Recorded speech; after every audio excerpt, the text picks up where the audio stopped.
The Saints Row reboot is coming on August 23rd. We're only a few weeks away. And let me know below in the comment section, are you planning on picking up and playing Saints Row? And do you want me to play Saints Row on the channel? Feel free and let me know below in the comments section. So the official Twitter for Saints Row dropped the factions page, which we're going to go over. The idols are the anarchist cult intent on bringing down the system, i.e. social, cultural, political, economic structure of the day through acts of violence and mayhem. And there's three factions, I guess. One of them is the idols, once again. So what exactly they intend to replace that structure with is a little fuzzy. See, do they want to bring it all down? They have chosen Santo Elso as the place to make their statement. The crimes of the idols range from sublime to the ridiculous, anything from petty theft and acts of vandalism to kidnapping, assassination, and even bombings are fair game. As a devoted anarchists, they do whatever the hell they want as long as none of their fellow idols get hurt. They consider it a low blow against the system.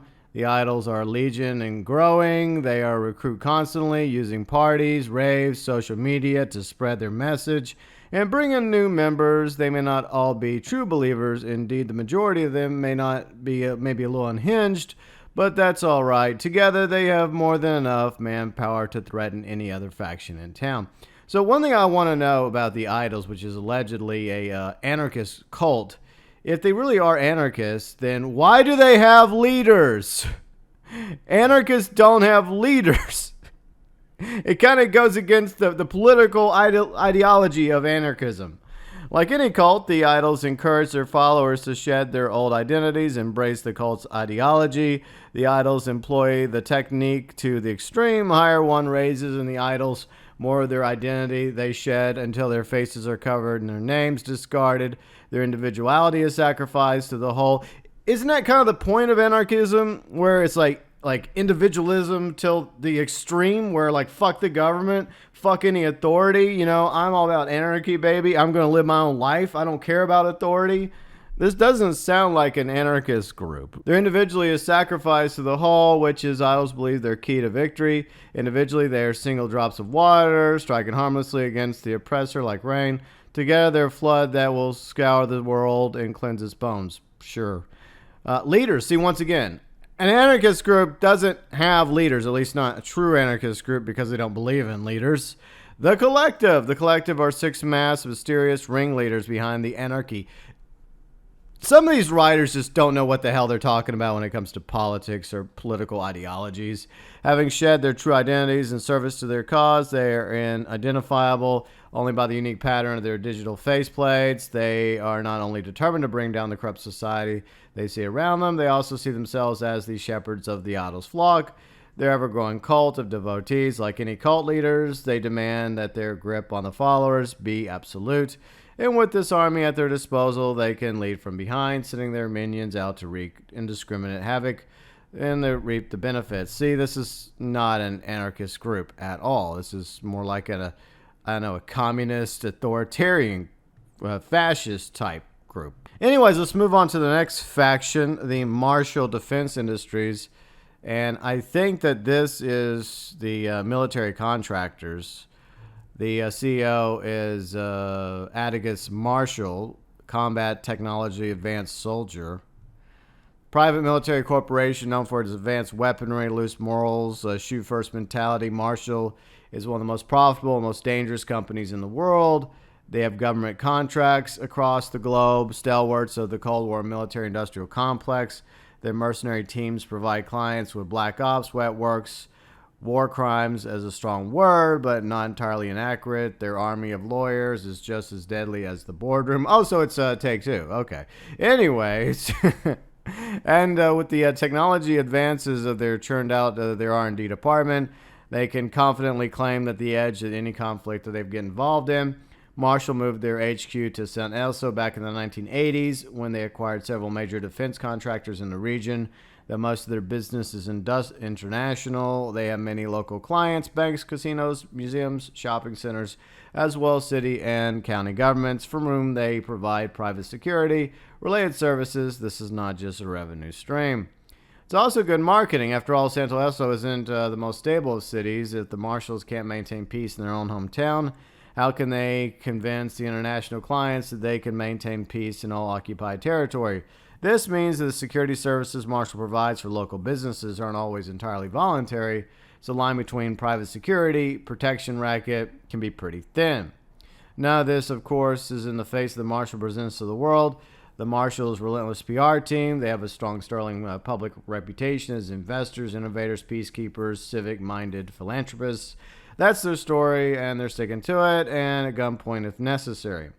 So a little bit more information about their leader, Atticus Marshall. Atticus Marshall may play the part of an old-time folksy gentleman rancher, but don't let that look fool you. He's a cutthroat businessman, ranging narcissist. So you get on his good side, he's your best friend. Say one thing he doesn't like, and he'll destroy you. Well, that's typical of a elite corporatist. He doesn't like, he'll destroy you. Okay, he talks a good game, but honor, decency, that's all talk. At the end of the day, people are entirely expendable to him. As head of the massive successful Marshall defense industry, Atticus sells advanced weaponry, high-tech military hardware, full-blown private armies to individuals and governors throughout the world, which means he's got both the money and the power to bring down both. And the third faction that is featured, and by the way, this link will be below in the description section in case you want to check out the factions yourself. The Los Panteros, the leader is Sergio Valles, tank-like strength, okay. So Los Panteros are the original homegrown street gang in Santa Elsa, obsessed with strength, car culture. They control most of the core criminal activity in Santa Elsa: auto theft, drug trafficking, protection rackets, smuggling. This seems like the most realistic of all the factions in Saints Row right now. So this one's more realistic than, well, definitely more realistic than the Idols.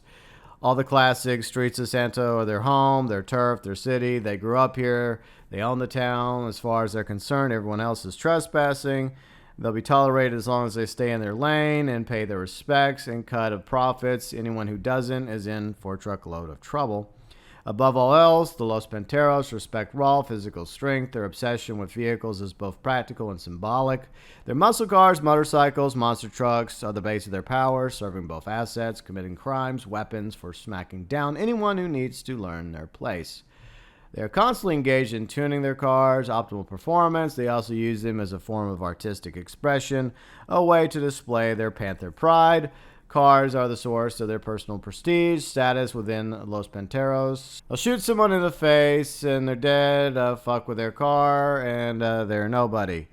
Los Panteros treat their bodies no different than their cars. They're both assets and weapons. As such, they spend as much time working out to keep their bodies in shape as they do turning up their cars, and they treat their bodies as a source of personal expression, displaying their Panther pride through elaborate tattoos. Los Panteros make their fortune primarily by moving contraband across the U.S.-Mexico border to major cities across the country. The nature of the cargo is unimportant if the price is right. They'll haul it load by drugs, weapons, stolen antiquities, fugitives, and they will not hesitate to run down anyone who gets in their way. So the leader of the Los Panteros is Sergio Velez. Sergio Velez is the head of the Los Panteros, muscle-bound kingpin of Santo Eso underworld. He consolidated power to establish Los Panteros as the dominant street gang in the city. His control of the faction is built on a combination of physical intimidation, sheer strength, and personality, which he used to turn someone into a neighborhood street gang.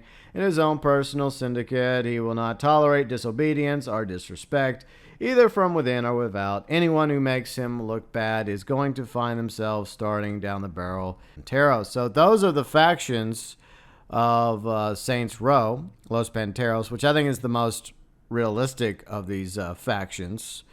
Then you have this so-called anarchist group, which is anarchist in name only. A cult, yes, but an anarchist group, no. And then, of course, the military contractors, the Marshall defense industry. All this linked once again below down in the description section. To be honest, I think previous factions, and for example, Saints Row 1 and 2, and perhaps even Saints Row 3, were much better factions than these three overall, but we'll just see how it plays out when Saints Row, the reboot, drops on August 23rd. Your thoughts, your views, and opinions regarding these factions, as well as whether or not you are going to be picking up Saints Row Reboot and playing it, and do you want me to play the Saints Row Reboot? Feel free and let us know below in the comments section.